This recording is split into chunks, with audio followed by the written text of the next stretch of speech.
Alam semesta ini begitu seimbang. Ada terang, ada gelap.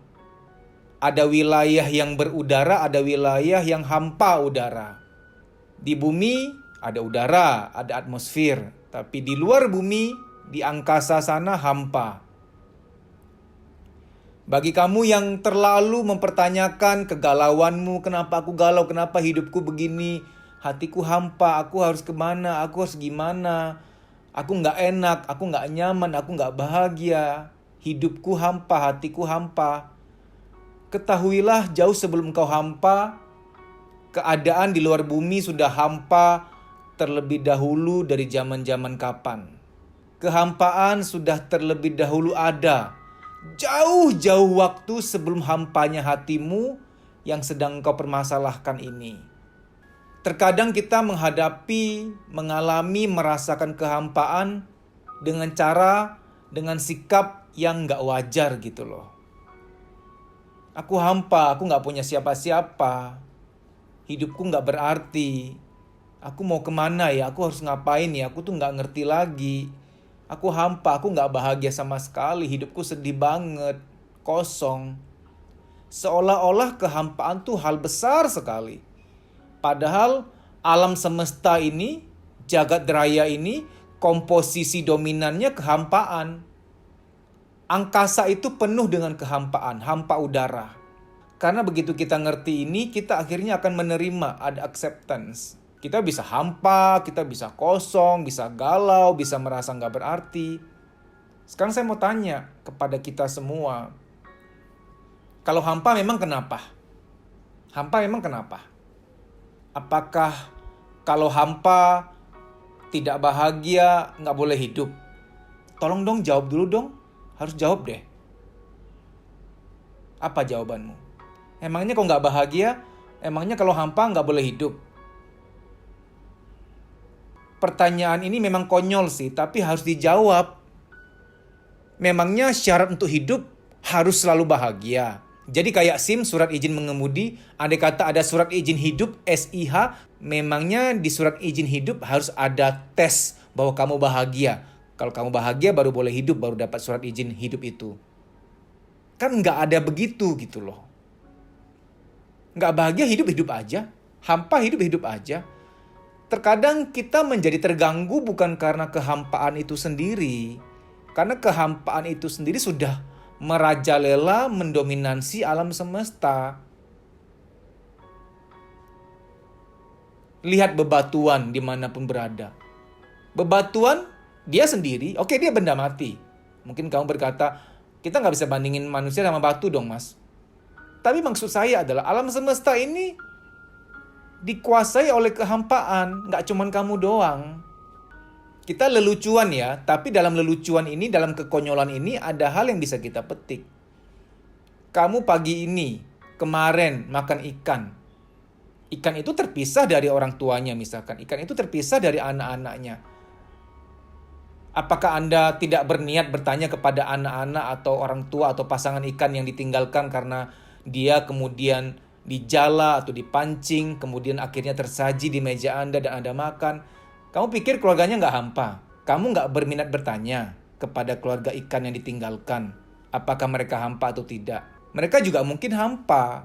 Saya bilang mungkin ya, karena saya nggak pernah secara langsung mewawancarai ikan yang ditinggalkan oleh keluarganya. Adik-adik kita yang di panti asuhan, kamu pikir mereka nggak hampa? Saya yang menutur tentang sharing ini, apakah saya tidak pernah hampa? Saya hampa, saya bisa hampa. Dengan tidak menjaga image, saya nggak perlu jaim, saya nggak perlu sok hebat, sok bahagia, sok sempurna. Karena emang sempurna itu tidak ada. Karena sempurna hanya milik Tuhan saja. Saya bisa hampa, sangat bisa hampa. Saya manusia biasa. Tolong dimengerti bahwa kalau kita menerima kehampaan sebagai hal wajar, nggak apa-apa kok hampa. Hampa masih boleh hidup kok, nggak bahagia nggak apa-apa kok. Hidup ini tidak hanya mengenai Anda dan saya ya. Perputaran-perputaran, pergantian-pergantian alam, cuaca, gelap terang, panas dan dingin. Apakah tidak cukup mengajarkan kepada kita bahwa ya emang gitu, hidup tuh silih berganti. Gara-gara malam, pagi menjadi berarti. Gara-gara pagi, siang, sore, malam jadi berarti. Coba hidupmu pagi aja terus, capek loh. Coba hidupmu malam aja terus, tidur aja terus, capek juga loh. Oke, kita mulai masuk ke inti pembahasan. Terkadang penggantian, shifting, silih berganti itu perlu loh. Terkadang kesedihan diizinkan agar kamu cukup menghargai bahwa yang kemarin itu bahagia loh. Terkadang kesedihan itu sangat penting untuk terjadi. Diizinkan terjadi untuk maksud yang indah. Agar kamu sadar, agar kamu ngeh bahwa kebahagiaan yang kemarin itu harusnya aku syukuri. Tapi kok nggak ngeh ya? Terkadang kita gitu tuh. Terlalu sering bahagia, sampai-sampai bahagia yang sudah ada, kita nggak ngeh, kita nggak anggap, kita nggak maknai dengan benar, kita nggak syukuri. Nah, perlulah datang tanda petik malam, gelap, sedih, tanda petik ya. Kenapa saya bilang tanda petik? Karena itu bukan hal yang buruk, kesedihan, keterpurukan. Terkadang dia penyeimbang, supaya nanti ketika kebahagiaan datang lagi, kamu bisa syukurin banget. Mohon maaf ya, manusia itu bisa jadi nggak tahu diri loh. Kalau bahagia aja terus, nggak tahu diri tuh. Kebas hatinya. Hatinya kebas tuh artinya nggak berasa lagi bahwa itu tuh rezeki. Nggak dinikmati, nggak disyukuri lagi, nggak dianggap lagi si kebahagiaan itu. Kebahagiaan nggak ada harga dirinya lagi gitu loh. Karena nggak dianggap, nggak disyukuri. Kamu yang sekarang ekonominya sedang turun, tenang, akan naik lagi kok nanti. Tenang aja, percaya aja. Nah, turunnya sekarang ini titik untuk refleksi, titik untuk merenung. Oh iya ya, dulu pernah dikasih rezeki pada level tertentu, tapi aku tuh kayak kebas, kayak nggak berasa, kayak nggak dianggap, kayak nggak disyukuri. Padahal sebenarnya itu hal yang sangat nikmat. Kita tuh harus ada perbandingan. Oh, yang kemarin tuh berarti loh.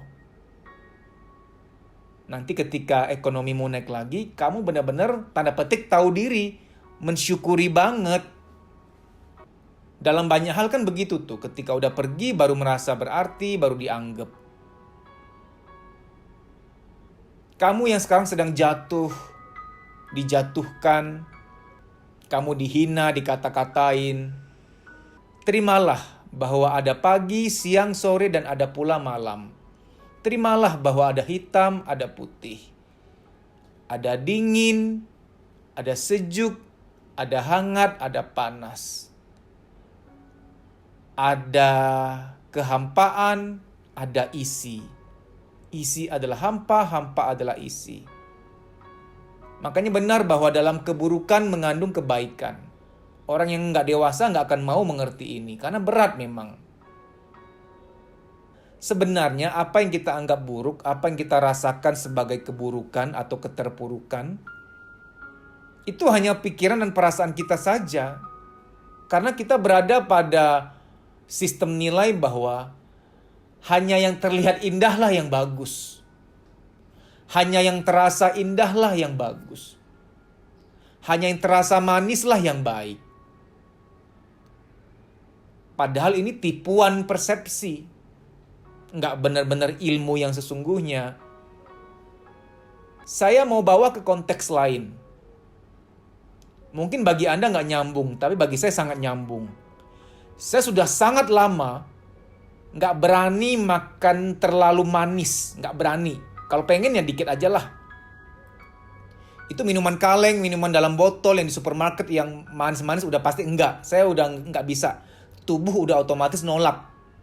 Karena udah yang terbiasa. Manis kan seolah-olah baik ya. Tapi manis itu racun.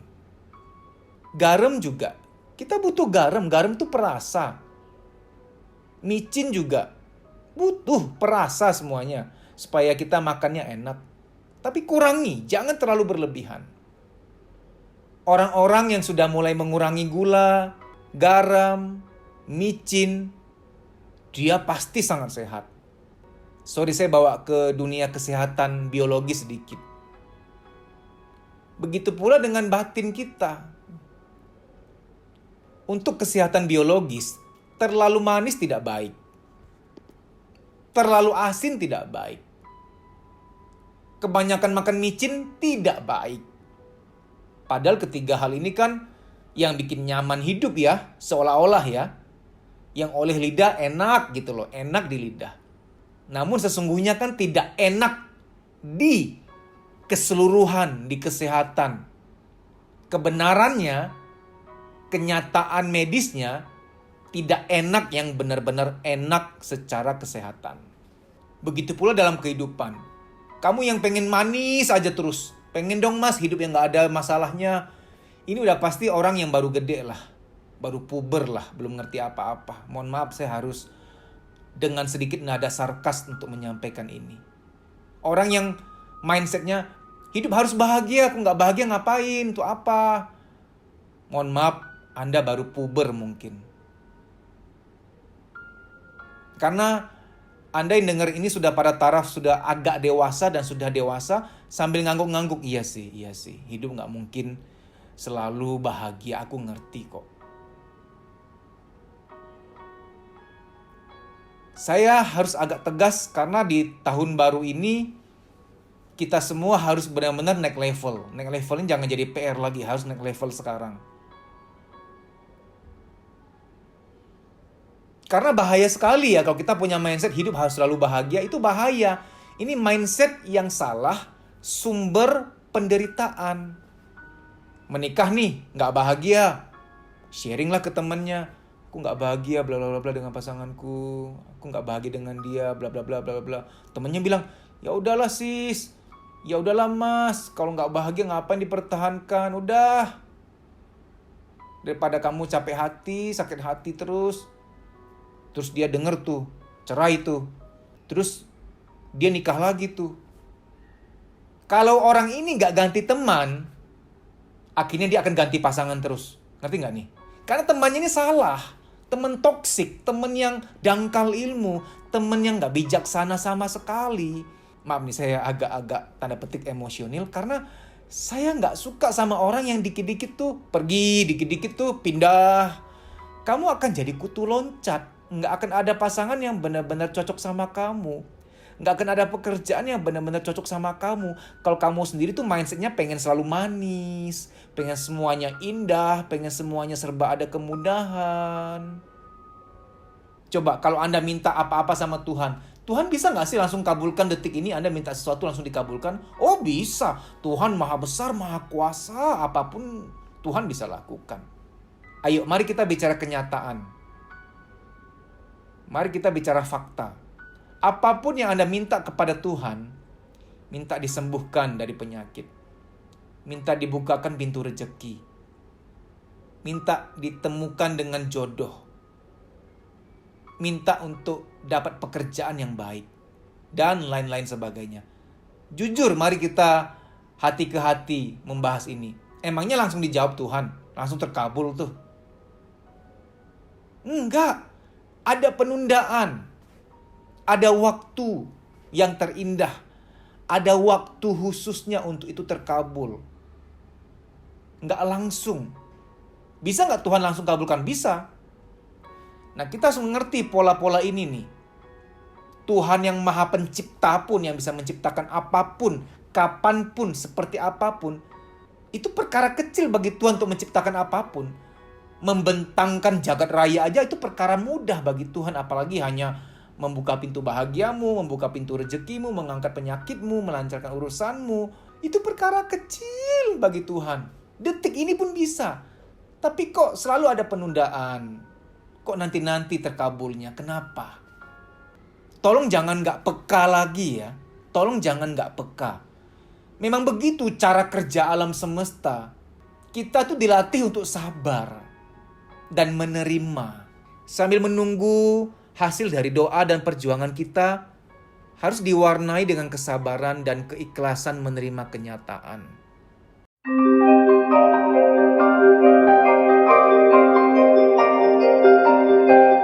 Kamu bisa follow Instagram saya deddysusanto.pj_official. Di story itu ada jadwal training, silahkan dicek. Kalau kotamu termasuk di jadwal, WA nama peserta ke nomor panitia tersebut di kota itu untuk mendaftar. Kita kan mau membaik nih, mau meningkatkan kualitas hidup. Karena jangan-jangan luka-luka batin itulah yang membatasi, menghambat mental kita untuk maju. Sehingga mengalami yang namanya menunda pekerjaan, ragu ngambil keputusan, minder, mood swing, tidak sekreatif dulu lagi, negative thinking, susah tidur, badan gampang capek, ada nyeri-nyeri nggak jelas di pundak, di perut, di dada, di kepala, dan lain-lain sebagainya, psikosomatik. Psikosomatik adalah, psiko itu jiwa, soma itu badan. Psikosomatik artinya ada beban-beban di jiwa, baik yang terpendam maupun yang disadari, ketika secara akumulatif sudah penuh, dia nitip taruh beban di badan. Ada yang nitip taruh beban di kepala, jadilah migrain, rambut rontok, pelupa, insomnia, pikun dini, dan lain-lain sebagainya. Kalau ketombe karena salah sampo ya, beda jurusan itu. Beruah kakak. Ada orang yang ketika jiwanya sudah penuh, jiwanya itu nitip taruh beban di perut.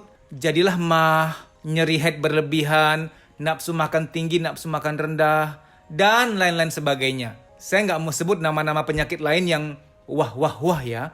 Tidak baik menyebut nama-nama penyakit seperti itu karena dapat mensugesti. Saya sebutkan hanya gejala-gejala kesehatan yang sering dialami oleh kita semua, yang ringan-ringan. Time doesn't heal. Waktu tidak menyembuhkan. Kita perlu berusaha untuk memulihkan diri kita. Ada doa, ada usaha. Harus seimbang. Kalau ternyata setelah kamu lihat jadwal di Instagram saya, tidak ada kotamu terdaftar di situ, apa boleh buat kamu ikut training secara pribadi. Ini coaching pribadi. Nanti via WA call dengan saya. Tapi harus daftar dulu. Nah, daftarnya agak beda. DM, Instagram, kuliah psikologi. Daftar di situ DM dulu. Bilang bahwa kamu mau daftar training private, coaching private. Baik demikian ya, semoga informasi ini bermanfaat. Terima kasih.